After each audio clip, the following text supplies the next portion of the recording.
नमस्कार। ध्यान पथ के इस जादुई परिवार में आप सबका स्वागत है।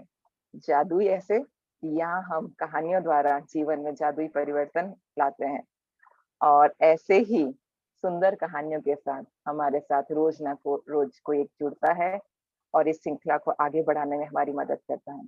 आज हमारे साथ अविनाश जी जुड़े हैं। अविनाश जी, आपका बहुत स्वागत है इस मंच पर। धन्यवाद अनुपमा जी और सभी साथियों को प्यार भरा नमस्कार। आज की कहानी है एक विदेश के माँ और बेटे की।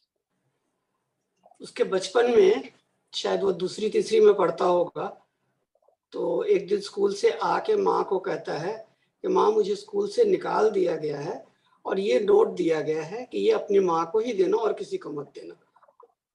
तो आप देखिए इसमें क्या लिखा है। वो माँ को देता है, माँ उस नोट को पढ़ती है और उसकी आंखों में आंसू आ जाते हैं। वो बच्चा पूछता है, माँ क्या बात है, क्या कहा है इन्होंने, लिखा है जो आप रो पड़ी हैं। कहती, नहीं बेटा, मैं खुशी से रो रही हूँ। उन्होंने ये लिखा है कि तुम्हारा बच्चा बहुत जीनियस है, ये हमारा स्कूल बहुत छोटा है इसके हिसाब से, तो हम इस स्कूल में इसको नहीं पढ़ा सकते, इसलिए हम इसको आपके पास भेज रहे हैं। आप इसको किसी अच्छे स्कूल में पढ़ाइए, तो तुम बहुत ही बुद्धिमान हो, बहुत जीनियस हो, एक विशेष बुद्धि है तुम्हारे अंदर। वो बड़ा खुश हो जाता है।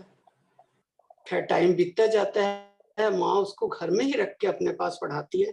अपनी सारी प्रायोरिटी वो अपने बच्चे की पढ़ाई पर ही दे देती है और टाइम टाइम पे उसको प्राइवेट परीक्षाएं दिलवा दिलवा के उसको डिग्रियां भी दिलवाती जाती है।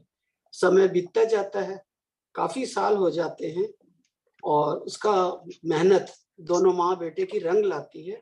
और वो बच्चा और कोई नहीं, थॉमस एडिसन, बहुत बड़ा वैज्ञानिक होता है, जिसकी लिस्ट में इतने आविष्कार हैं कि शायद कहा जाता है कि उसके बाद इतने आविष्कार अभी तक किसी साइंटिस्ट ने नहीं।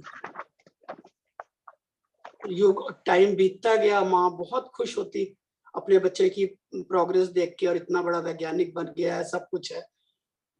टाइम बीतता गया, माँ की मृत्यु हो गई। बच्चा बहुत फेमस हो चुका था, बहुत प्रयोग कर रहा था, सब कुछ था, सारे सुख उसके पास थे।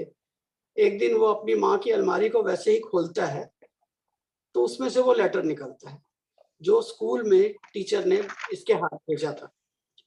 वो उसको खोल के पढ़ता है तो उसमें लिखा हुआ है, आपका बच्चा मानसिक रूप से दिव्यांग है, ये हमारे स्कूल में हम इसको नहीं संभाल पा रहे हैं, ये हमारे स्तर से बहुत नीचे है, तो कृपया आप इसको अपने संभालिए और हम इसको आज अपने स्कूल से इसको निकाल रहे हैं। वो पढ़ के वो साइंटिस्ट, उसकी आंखों में आंसू आ जाते हैं और सामने लगी अपनी माँ की तस्वीर की तरफ श्रद्धा से आंसुओं भरी नजरों से देखता है और कहता है, माँ, भगवान के बाद आज तू ही है जो मेरे लिए सबसे ऊपर है। एक तेरी प्रेरणा ने मेरी जिंदगी को क्या से क्या कर दिया।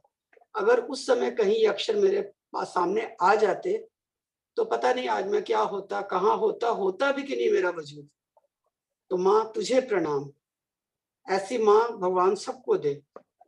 तो माँ की महत्ता इसमें तो जाहिर होती है, लेकिन माँ के शब्द, माँ ने जो प्रेरणा दी, उन शब्दों से बच्चे का मानसिक स्तर कहाँ से कहाँ चला जाता है।